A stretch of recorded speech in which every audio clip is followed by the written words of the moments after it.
Assalamu alaikum dear students, here is Kumail Haider and welcome to the octahedron chemistry classes। आज का हमारा lecture है बेटा electrochemistry का battery a source of electrical energy. ठीक है, टॉपिक क्या है बेटा? बैटरी।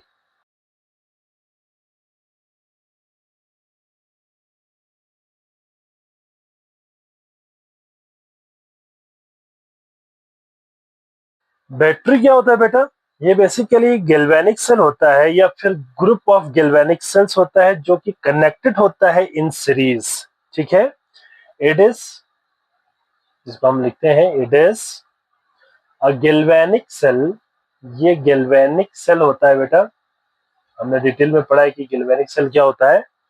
और ग्रुप ऑफ और group of galvanic cell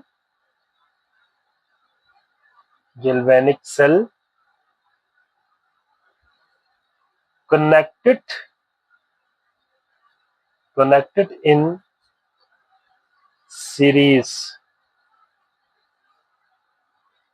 is called battery. इसको हम क्या कहते हैं बेटा? बैटरी कहते हैं। ठीक है, ऐसा गैल्वेनिक सेल या ग्रुप ऑफ गैल्वेनिक सेल जो एक दूसरे के साथ कनेक्ट होता है सीरीज में, इसको हम क्या कहते हैं बेटा?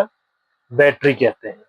सबसे पहले अगर हम एक जनरल सा अगर हम बैटरी देखें, इसकी अगर हम चले डायग्राम पहले बनाते हैं, इसके बाद इसकी वर्किंग और फिर रिएक्शन को देखते हैं।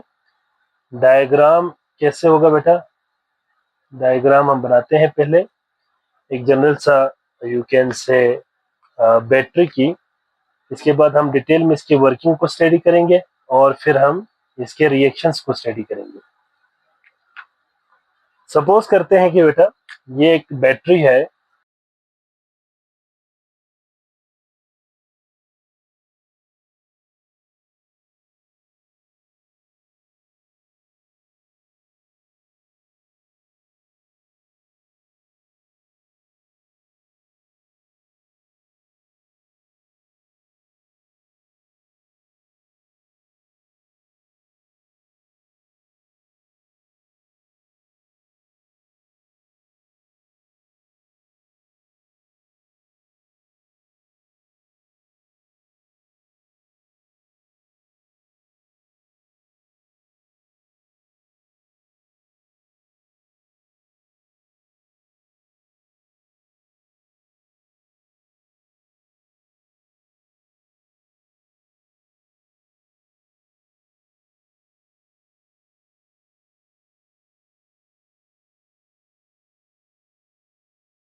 सपोज करते हैं बेटा कि ये हमारे पास एक बैटरी है और ये जो बैटरी हमने बनाई है ये बेसिकली डेनिल सेल है, जिंक कॉपर सेल। और इसको हमने सीरीज में 3 जिंक कॉपर सेल्स को आपस में कनेक्ट किया है सीरीज के अंदर। इसमें अगर आप देखें तो बेटा ये आपके पास एक हाफ सेल है जो कि जिसके अंदर जिंक इलेक्ट्रोड है जिंक सल्फेट सॉल्यूशन के अंदर, और यहाँ पे कॉपर इलेक्ट्रोड है और कॉपर सल्फेट सॉल्यूशन के अंदर ये डिप है। इसी तरह से यहाँ पे भी zinc sulphate solution, copper sulphate solution, यहाँ पे भी जिंक सल्फेट सॉल्यूशन और कॉपर सल्फेट सॉल्यूशन, और एक जिंक है फिर कॉपर फिर जिंक फिर कॉपर फिर जिंक फिर कॉपर। हमने इस तरह से इसको यहाँ पे एडजस्ट किया है। यहाँ पे जो आपको इन्वर्टेड यू शेप नजर आ रही है, this is the salt bridge. ये सॉल्ट ब्रिज है क्योंकि यहाँ पे इलेक्ट्रोलाइट डिफरेंट है, इसलिए हमने यहाँ पे सॉल्ट ब्रिज भी इस्तेमाल किया हुआ है। ये इस तरह से कनेक्ट है बेटा इन सीरीज के अंदर। हमने इसकी डिटेल कंस्ट्रक्शन वर्किंग सारा पढ़ा हुआ है। अगर आप आपने नहीं देखा तो प्रीवियस लेक्चर में जाके देख ले, वहां पे मैंने डेनल सेल को या जिंक कॉपर सेल को बहुत डिटेल में पढ़ाया हुआ है, वहां से आप इसको समझ सकते हैं।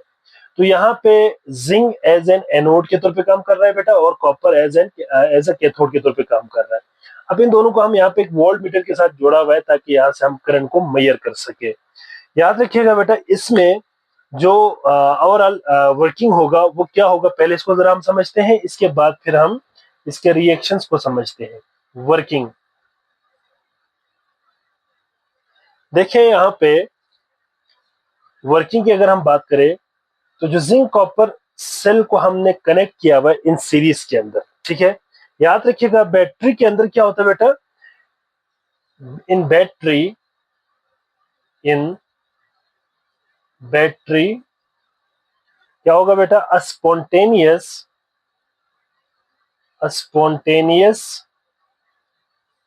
redox reaction, spontaneous redox reaction is proceed to produce या to generate electricity, बिजली पैदा करने के लिए इसके अंदर एक स्पॉन्टेनियस रिडॉक्स रिएक्शन क्या होता है बेटा, यहाँ पे टेक्स प्लेस होता है। ठीक है, दूसरा पॉइंट अगर हम इसमें लिखे तो क्या लिखेंगे बेटा, व्हेन सर्किट इज कंप्लीटेड, जब सर्किट कंप्लीट हो जाएगा, इस तरह से देखिए यहाँ पे जो हमने बनाया हुआ है, व्हेन सर्किट इज कंप्लीटेड, जब सर्किट कंप्लीट हो जाएगा तो फिर क्या हो जाएंगे बेटा, एनोड ऑक्सीडाइज होगा, ठीक है, बाय लूजिंग एन इलेक्ट्रॉन। ठीक है, completed anode oxidizes to produced oxidizes by losing an electron। ठीक है, इलेक्ट्रॉन लूज करके ये ऑक्सीडाइज हो जाएगा। ठीक है, these electrons, ये फिर ये इलेक्ट्रॉन कहां पे जाएगा बेटा, these electrons, ये जो इलेक्ट्रॉन्स है आर ट्रांसफर्ड, ये ट्रांसफर्ड हो जाएंगे बेटा टू द कैथोड, ठीक है, कैथोड की तरफ ट्रांसफर हो जाएगा। किस तरफ से जाएंगे बेटा, via external circuit, via external wire. ठीक है, एक्सटर्नल वायर के जरिए या एक्सटर्नल सर्किट के जरिए। ठीक है, आप इसको सर्किट भी कह सकते हैं या वायर भी कह सकते हैं बेटा। वेयर, यहाँ पे क्या होंगे बेटा, वेयर दे रिड्यूस्ड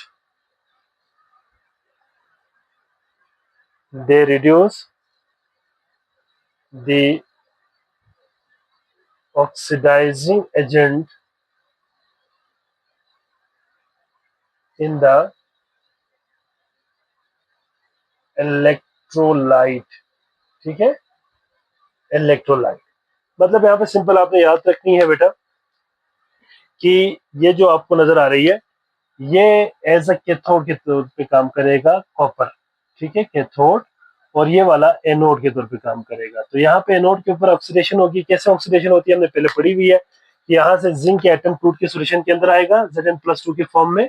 ठीक है, और ये जो इलेक्ट्रॉन है वो अपने इलेक्ट्रोड के ऊपर ही लॉस करता है। This electron then move through the external circuit या एक्सटर्नल वायर, यहाँ से होता हुआ ये जाएगा बेटा कहाँ पे, they will move towards the cathode. और कैथोड के ऊपर जो कॉपर के आयंस होंगे ना बेटा, ये कॉपर के आयंस बेसिकली क्या करते हैं, इनको गेन कर लेते हैं और खुद इसके ऊपर डिपॉजिट हो जाता है। एज अ रिजल्ट यहाँ पे कैथोड के ऊपर रिडक्शन होती है, एनोड के ऊपर ऑक्सीडेशन होती है। ठीक है, अब यहाँ पे जो रिएक्शन होगा वो क्या होगा बेटा, रिएक्शन क्या होगा इसके ऊपर, तो हम यहाँ पे लिख सकते हैं कि following reaction takes place, following reaction takes place, following reaction takes place during working of a battery, working of a battery। ठीक है, क्या होगा बेटा, देखें यहाँ पे रिएक्शन क्या होगा। सबसे पहले देखें तो जो जिंक हाफ सेल है वहां पे Zn सॉलिड है, ये अपना इलेक्ट्रॉन लॉस करेगा बेटा, ये अपना इलेक्ट्रॉन लॉस करेगा और ये कन्वर्ट हो जाएगा Zn+2 एक्वस के अंदर, साथ में 2 इलेक्ट्रॉन लॉस करेगा। अब यहाँ पे जो प्रोसेस हुआ है बेटा, the process is known as oxidation. यहाँ पे हम लिख सकते हैं कि यहाँ पे ऑक्सीडेशन हुआ है। ठीक है, यहाँ पे ऑक्सीडेशन हुआ है।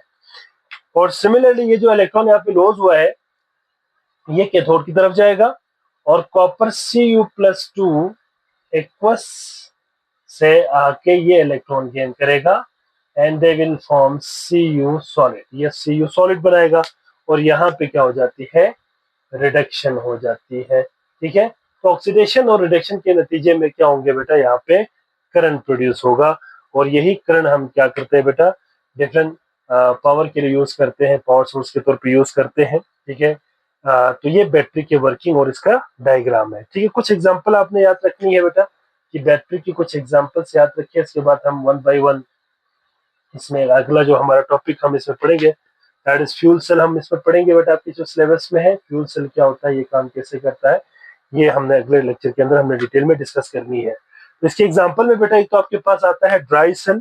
ठीक है, आपने देखा होगा ड्राई सेल, ये इसकी बेस्ट एग्जांपल है बैटरी की।